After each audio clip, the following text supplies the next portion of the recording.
性别因两性奥，大家好，我是碧纯，带您一起来了解现代性别多元平权观。那我们这一集的节目呢，要带我们的观众朋友呢，帮焦点呢放到我们的校园当中来谈一谈、聊一聊呢，我们的性别平等教育法，以及呢现在校园当中性别平等教育推广的状况到底是如何呢？那其实讲到性别平等教育，我就会想到我小时候呢，在读到这个健康教育的第14章的时候呢，好像大部分人都会觉得蛮尴尬的。但是现在校园当中的平等教育、性别教育呢，是不是这样呢？好像已经不一样喽。所以今天带你一起来了解。好，那我们现在就来欢迎今天到节目当中的来宾。首先我们要欢迎的是台南市性别平等委员会的委员，他同时也是安南国中辅导室的辅导组长陈浩文老师，欢迎你。嗨，大家好，我是台南市性别平等委员会的委员，也是现在安南国中辅导组长陈浩文。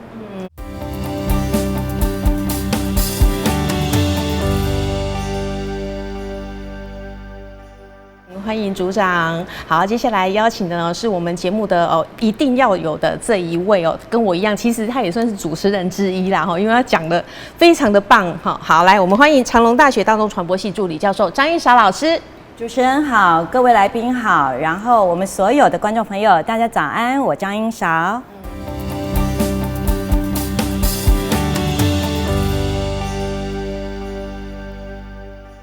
好，那我们一开始呢，就带大家来了解就是说在93年公布施行的这个性别平等教育法。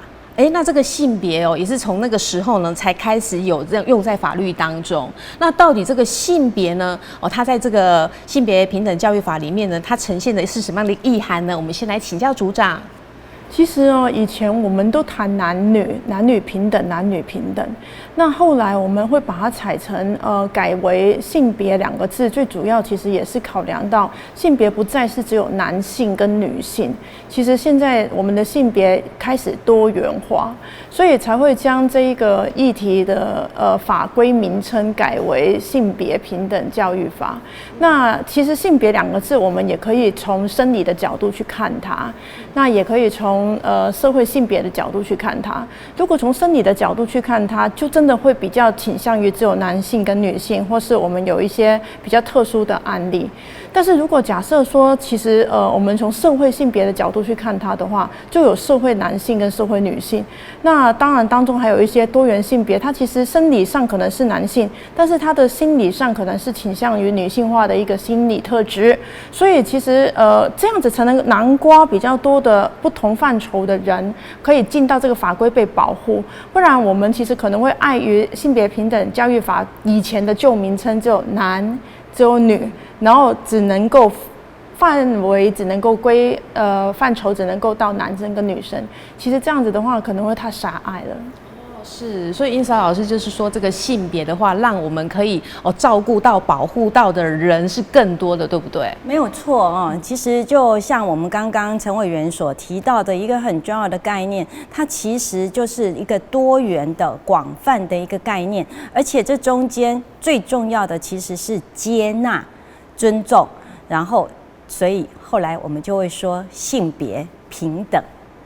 对，好，那我们其实要讲到这个学校的这个性别教育大家可能就会对这个107年的时候网络流传的啦，就是说哇，好多这个同性教育竟然在没有修法之前就全面入侵了这个国中小啦、高中等等，那当时引起蛮大的争议。然后另外就是我们在2018年多元成家的公投案当中这个事件呢，其实也引起了很多的这个正反面的声音那后来就是公投了那到底到现在一路走来啊，我们现在这个校园当中的性别平等教育到底产生了什么样的结果？我们先请教组长。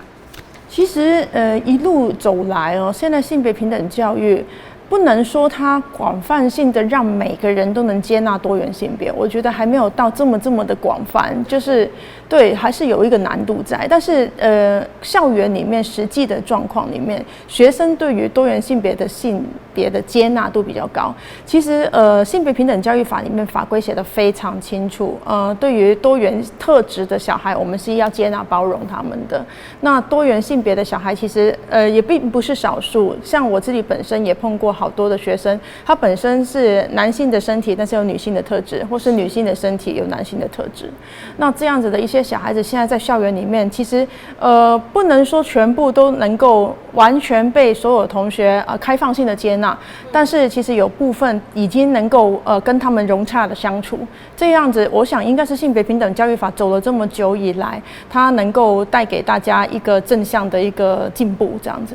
对，其实这个性别教育啊，对老一辈这个阿公阿嬷来讲，他们可能会觉得说，哇，这个非常的不能接受哦。但是可能在我们现在的学生哦，小孩子啊，然后慢慢从教育当中呢，去教育他们正确的性别平等的观念，好像已经有落实在校园里面了。那英嫂老师，像刚才组长讲说，他其实遇过蛮多那个类似什么生理男、心理女、心理男、生理女之类的这样子。那现在你们的学校，你是老师，然后教过那么多的学生，你有遇过这样的情形吗？其实这个状况在我们大学来看，应该说是一个很明显的一个状态。所以刚刚主持人有讲到说，我们提到修法前，为什么性别教育就进到了一个校园？其实我们在很多的现象面来看，都会发现，其实法律是落后于实际状况的。通常都是因为有了一些实际的状况，那这些状况呢，它被广泛的接受，或者是说普遍的存在，那我们的法律跟了上来。所以呢，事实上不是因为法律，尤其在性别这个概念，它不是因为法律去带动所谓的现状，而是说现状的一个存在，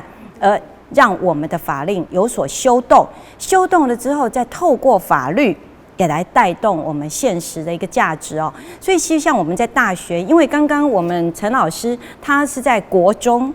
那国中的孩子是比较年轻的，比较年幼的，他们其实受到了所谓的传统家庭的一些基础的教育，是比我在大学看到的孩子更多。那因为大学生他们基本上也算都是成年人，那所以他们经过了更多的一个社会的一个洗礼，所以他们在性别多元的这个概念，再加上过去在学校的一些学习辅助，所以其实来到了大学，我看到了更多是其实是融洽型的接触，而且是愿意所谓的表现自己的一个性别的，尤其是社会性别的样态，反而更多的是家庭的不谅解。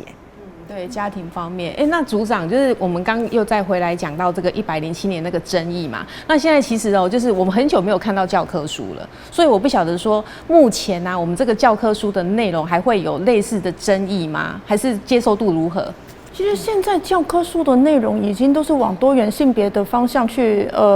撰写了。譬如说公民科，它特别有章节是在讲到两性性别平权的部分。那在讲到性别平权的部分，它也会特别带到多元性别，然后甚至会举非常多我们国家的名人例子，来让学生知道说，其实现在多元性别已经不再是像以前是一种禁忌，不能拿来谈。然后也希望透过课本这样的直接的叙述，能够让家里比较传统的一些家长可以理解说，其实现在我们这个社会已经多元化了，并不再像以前那样子好像只要他的生理性别跟社会性别有点不一样的时候，就会开始有一些声音出来歧视他们，或是觉得说他们很怪啦，他们不是正常人了这样子。所以现在社会课本其实是写得非常清楚，有章节是直接特别介绍的。对。那英嫂老师，那在大学的话，这个有没有类似那个教科书之类的，会有关于我们这个性别平等教育？大学通常教科书本身自己就是多元的，那因为每个老师会使用的都不一样，但是现在有一个很重要的，就是教育部它其实希望每个学校、每个大学、每个老师都能够将所谓的性别的概念跟性别的教育融入在这个课程授课内容，那这是属于性别的评鉴事项。所以它是属于单独评鉴，也就是在大学里头，我们事实上已经把性别教育成为一种很生活自然而然的一个议题或者一个课题，那融入在我们的教育里面，比如说包括人际沟通的课程啊，那比如说像行销的课程啊，那或者甚至于所谓的人机界面互动的课程里头，其实老师都会将所谓的多元性别，他对事件的一些看法、使用上的一个差别跟区别，甚至于在我们的空间也会去进行所谓性别多元的一个建设。那最重要的，在校园里头，我们都可以看到所谓的性别友善厕所。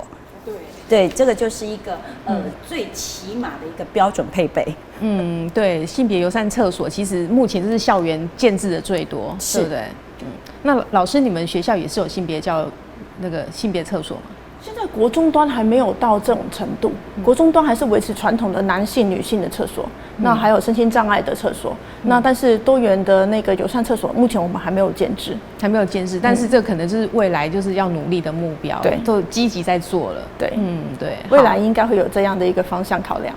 对，好，那我们就是其实呢，讲到这个，我一开场讲的啦，就是我像我小时候的健康教育，就真的是讲到那个第14、15章的时候，然后就是同学大家那边就有些男生会起哄啊，女生就害羞啊。那老师在讲的时候其实也是蛮尴尬的，会有这种情况发生。那有些老师就说，我直接跳过，我不要讲了，对不对？你们自己回去看第14、15章哦，自己回家看一看，要考试就考试用，然后就会造成说观念越来越保守，然后大家就会觉得说，老师上课都不教，是不是这个是让人家难以启齿、害羞的事情？然后就对这种事情就越陌生，然后就越觉得不可谈。但是现在的好像性别平等教育已经不是这样了，对不对？组长现在在学校的性别平等教育，其实大家都很开放在讲。现在其实已经很开放了，而且现在在讲这个性别平等教育的时候，譬如说性行为啦，然后接下来要做安全性行为啦，这一些其实都直接口语化的，直接就去跟孩子们说了，不会再像以前那样子会很淫秽啦，直接用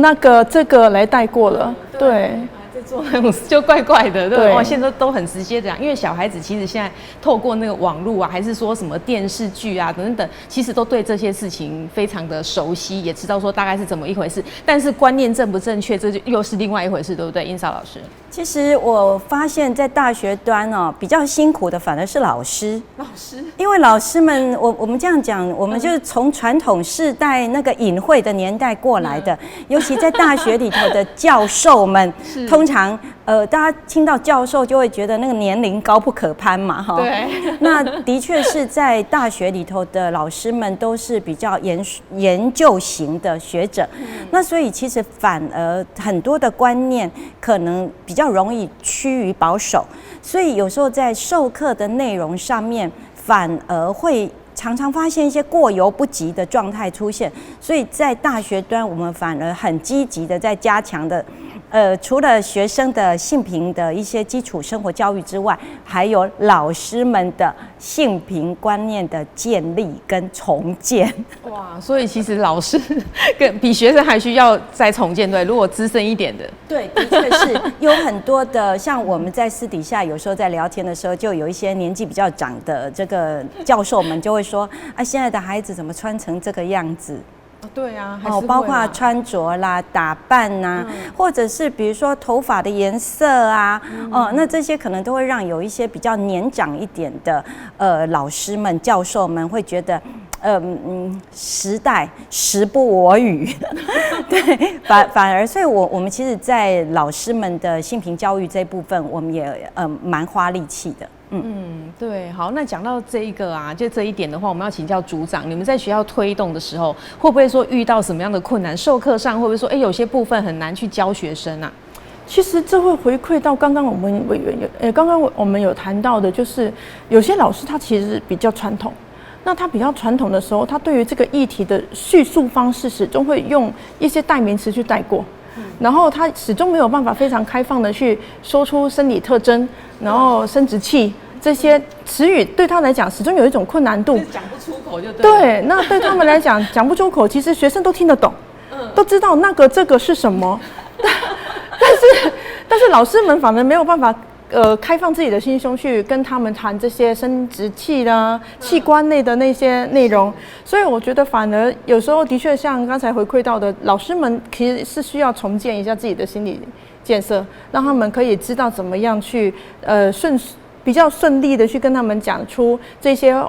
内容的那个实际名称是什么，而不要再拘泥于以前我们可能很淫秽，因为性是很淫秽的一样东西。对，它太淫秽了，所以以前传统的价值观里面的这一些东西，对他们老一辈的老师来说，还是框架住他们呢。对，所以这样听起来反而是这个老师啊，在这个性别平等教育方面，自己有一些地方需要去突破，对不对？我想这个的确是哦，在年轻，我想这其实我们在谈到所谓的生活价值，很多时候就是一句话叫过犹不及啦。有时候孩子们很容易因为太戏谑，而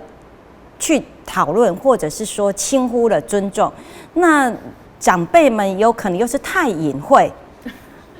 而去闭眼，对，那所以这种过犹不及，其实都不是健康的状态。所以性平的整个的教育，最主要还是希望能够导向一个健康、快乐、尊重、平权的生活。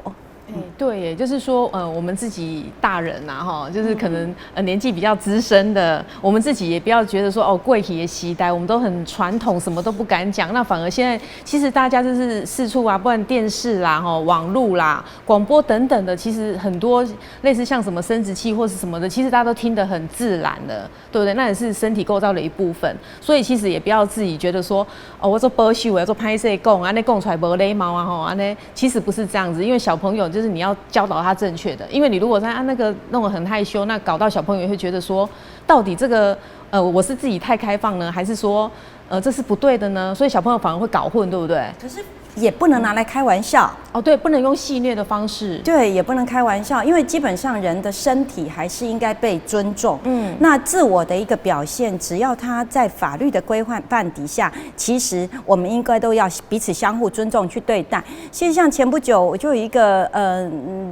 老师就跟我说，你也跟学生讲一讲啊，穿得这么露啊，露手臂就算了，现在肚子腰全部露光光，这样能看吗？我也在想，那你不要看啊，因为他无法不被吸引去看啊，对，忍不住会想看。就那老师就跟我探讨了另一个角度的问题，他说我们不能引起别人的性欲啊，这叫猥亵。好，那他引起了我的性欲，那这算什么？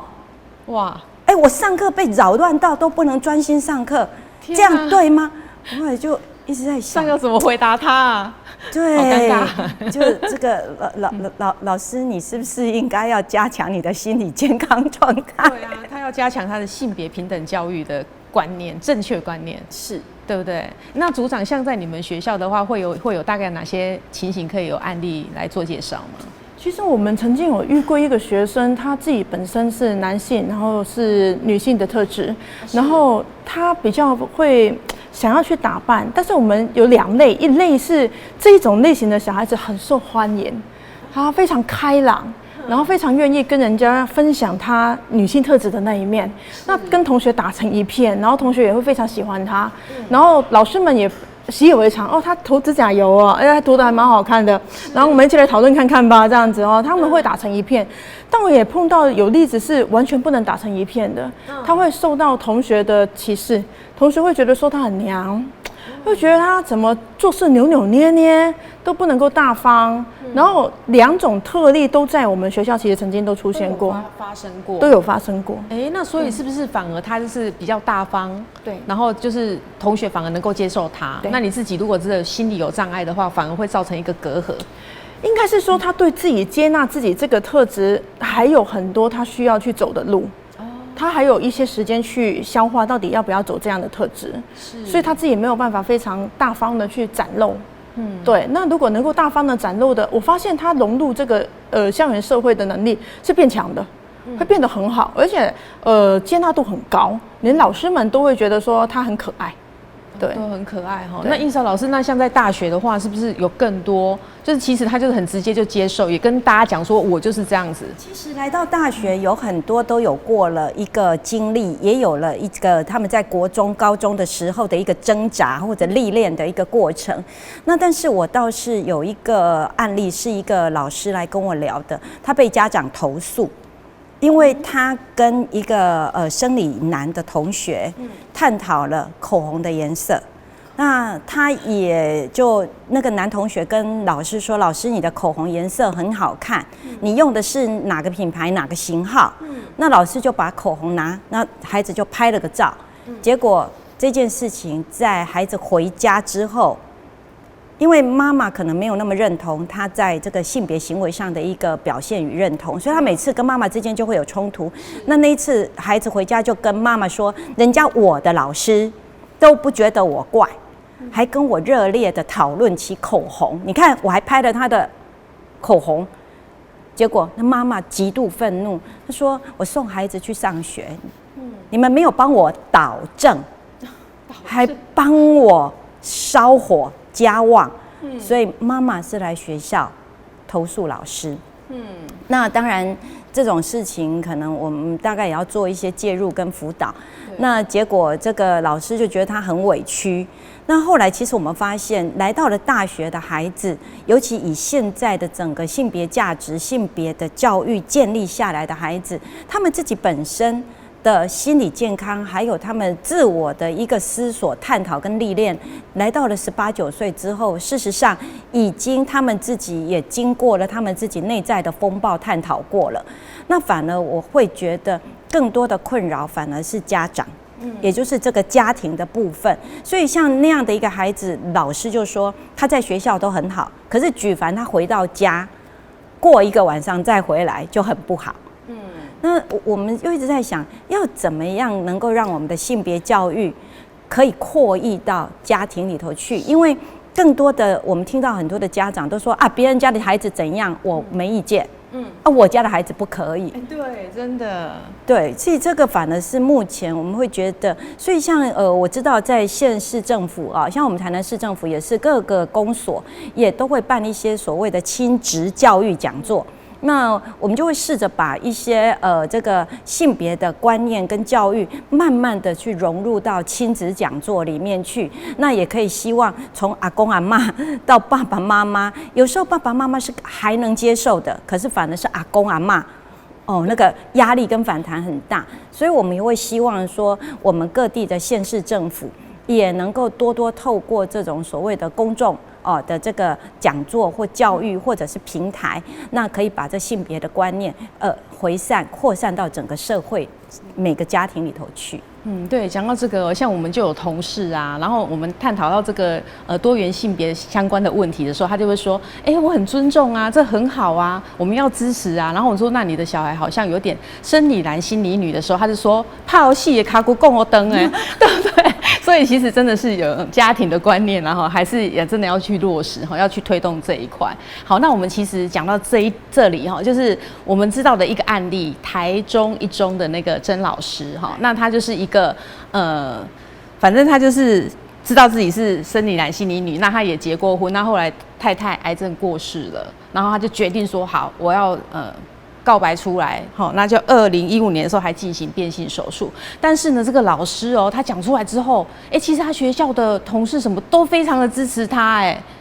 就是他本来做好心理建设，想说啊，算了，我可能工作也会丢了，结果竟然是支持他。所以现在这样的状况啊，其实在校园当中还没有其他的案例。我们先请教组长。其他的案例就像我刚才讲到的，我碰到的学生里面的确有这样的状况。那他被接纳的程度也让我觉得很压抑，因为他的确是受到全校的同学们欢迎，即使不是自己班上，就是因为他展现出来就是一个很大方的一个态度，就是我就是有这样的一个特质，然后他非常可爱的让所有人都知道他特别喜欢谈女性的东西。那而且重点，我觉得其实传统家庭能不能支持这个孩子有这一个面向的表现很重要，因为如果传统家庭其实是压抑的话，他就没办法这样的大方表现。那刚好他是越能够，其实我觉得从接纳自己去衍生出他外在的一个信心表现。因为从接纳自己，他才能够信心表现出来，让人家知道说，原来其实他是接纳自己的哦，他不会对自己有一些犹豫的想法。所以其实我们这一个同学就能够让很多同学很喜欢他啦，然后走在路上也不会被同学们有异样的眼光，可能会有一些啦，但是那些声音可能也顶多只是探讨一下说，他怎么看起来不像是一个我们经常看到的男生这样子，顶多也只有这样的一个讨论而已。对，所以其实接受度很高了。那印嫂老师呢？其实我们每一个人呢，都有一个自我认同嘛，跟自我价值的这个部分。那不管我们身为男性或女性或任一个性别，其实人缘都有好也有坏。那但是最重要的一件事情，还是对自己的肯定。因为一个自我肯定的人，那他自然就会有阳光般的气质，比较不会阴郁啦。那我自己的一个经验是，我们有一个学生在大学的时候，我们就已经很清楚的知道，他其实是生理男性，但是他的女性特质很强烈。可是因为我在大众传播学系啊，我们这个学系本来就是比较属于开放多元价值的一个学系，那但是当年的社会是比较保守。可是，在我们的法案整个开始认同了所谓的同性概念之后，我们这个学生进行了变性手术。就做变性手术。是，那当然他也一样有经过了这个医生啊种种的一个评估哦，所以他现在连名字都改成他喜欢的名字了。就是女生的名字。对，他的身份证也换了，因为他已经整个完成了他自己整个一个期待的一个生涯。那这个从同学们，因为我没有直接跟他碰过，我们就是 FB 上，我知道他转换。那我跟他的其他同届的同学在聊到的时候，他们都跟我说：“老师，你应该找机会见他。”那现在美到不能说。哇！对啊，所以他也其实蛮得到人家的认同的，很认同，很认同。对。哇，所以这个案例就是说，其实现在很多校园的，就是说生理男、心理女，或者是生理女、心理男，然后也有经过变性手术，然后找到属于自己原本的那一面，对不对？但是我也要说，我觉得孩子，因为刚刚我们陈老师在讲的，孩子其实一个自我认同跟自我探索的一个历程里面事实上。很多时候他真的也在摸索，你给他一点时间，他会找到他最后的道路。像我有一个女学生，生理女，那她本来就是她交往的对象是生理女、心理男，就是我们俗称就是这种同性恋的状态。对，那但是她是在女中间扮演女性的角色。那她妈妈曾经为了这件事情找过我谈，对，那。我个人当然觉得无妨嘛，当然我们有一些沟通跟对话。那但是呢，最后这女孩子前几年结婚了，那前年也生了一个宝宝。那结婚的对象当然能生宝宝就是男生。对，那她还特地跟我分享这一件事情。那我跟她说，你决定了就好，因为人的生活最重要就是幸福、平安、喜乐。那你如果觉得这段婚姻，在整个的经历的过程里头，你能够得到幸福、平安、喜乐，那是什么样的对象？我当老师都祝福。对。不过我那时候开玩笑跟他说，应该最高兴的是你妈妈。他跟我说：“老师，你怎么知道？你怎么知道我妈妈最高兴？因为这个孩子从来不知道他妈妈找过我。”是，我没跟他讲过这件事。对，所以其实人生的机遇不一定，然后那就是说有时候可能是一个过程，那也会转变。对自己最幸福最重要。对，好，那我们今天呢带大家了解了说，在校园当中呢，我们推动这个性别平等教育的状况。其实我这样听起来，应该是说目前的学生、老师的接受度都蛮高，那反而是就是我们的家长跟这个社会的观念还要继续的来加油努力。好，那我们今天非常感谢两位贵宾到节目当中，谢谢你们，谢谢。那我们也谢谢观众朋友的收看，那我们下次再见喽，拜拜。